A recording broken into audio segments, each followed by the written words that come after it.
I'm Dr. Andy. Today I want to introduce you to exactly what I want you to do at home for yourself whenever you have a new injury, okay? So if you grew up in sports, I bet you remember the RICE protocol, right? So RICE stands for rest, ice, compression, and elevate. And those are the four things that you were supposed to do to help take care of yourself after some kind of like sports related injury. Maybe you hurt yourself playing soccer, you hurt your knee, your ankle. It was RICE, rest, ice, compression, and elevate, okay? Well, here's the good news. We've come a long ways in terms of sports medicine, trying to understand the body and how we can help heal ourselves at home, okay? So now I want to introduce you to peace and love, all right? Peace and love are the new protocols that we follow after we have some kind of acute trauma or an acute injury, okay?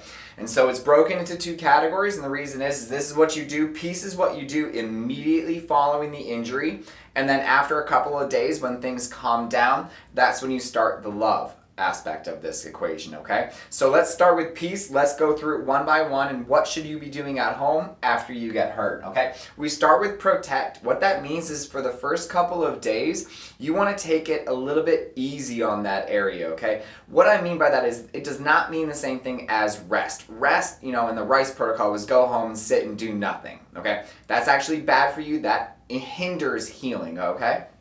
Protection means that, if you blew out your ankle, right, or you really injured that low back, it means that, you probably shouldn't go to the gym and do some squats, but you should do some what's called normal ADLs, right? So that means you should be up, you should be walking, put on some clothes, take a bath, take a shower, eat your meals. Everything that you would do through a normal day, but you're not going to push yourself. If you hurt your knee, you don't push that knee. You don't do a ton of stairs, right?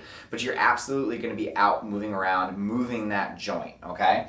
So next, elevation, is part of the RICE protocol. It's still true now. You do want to get that joint or that injured area up, all right? A stands for avoid anti-inflammatories, okay? So while things like ibuprofen and Tylenol are awesome at helping with pain, for long-term healing, they're not always, they can sometimes get in the way, okay? So for the most part, A is avoid anti-inflammatories, all right?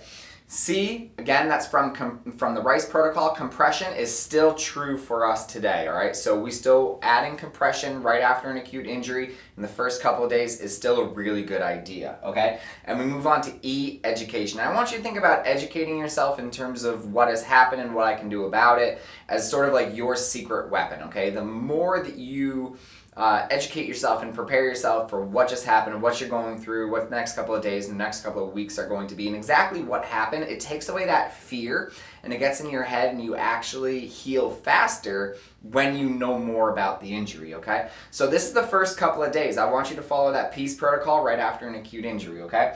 And then after a few days, when things, maybe the inflammation starts to calm down, that's when we move into the love category, all right? So L starts with load, okay? And I don't mean go out and deadlift again, right? So if we were trying to protect ourselves from that low back in the first couple of days, it doesn't mean you go immediately and you start doing some heavy exercise, okay? Load can be as simple as band work, adding in, your stability exercises again. So load means progressive load. You start small and you build up again. So load could even be just, a longer walk than normal, okay? So we start small and increasing load to the tissues. Believe it or not, that speeds up the healing process than if you just did nothing at all, okay? So O is optimism. This comes back to the, the idea of education, right? And that is your mind plays, and your mental, state plays a huge role in healing. Believe it or not, if you're pessimistic, if you're super stressed out all of the time, healing takes a lot longer than if you are positive and you're looking forward to the future, okay? You do heal faster when you're looking at it in a positive light, okay? V stands for vascularization. What that means is that we want to get extra blood flow to the area. If you want to heal, you need blood, because what's carried in blood is all of the stuff, all of the proteins, growth hormones, the collagens, everything that we need to help us heal faster, okay? So there's different ways that you can do vascularization here in the office. We might do things like laser, we might do shock wave, massage. These are all things that can bring increased blood flow to the area. But one of my favorite ways to increase vascularization is exercise, okay?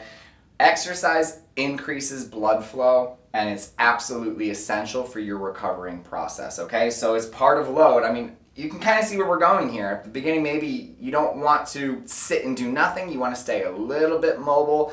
And then as the healing process goes on, it's not, none of this is about, sitting around resting and just thinking, taking care of yourself. It's all about moving your body, right? Moving your body is so essential to the healing process, okay? So these are the 2 steps to, to supplement and basically replace the RICE protocol. It's peace and love. And if you have any questions, send them my way. And always remember to live with passion, not pain.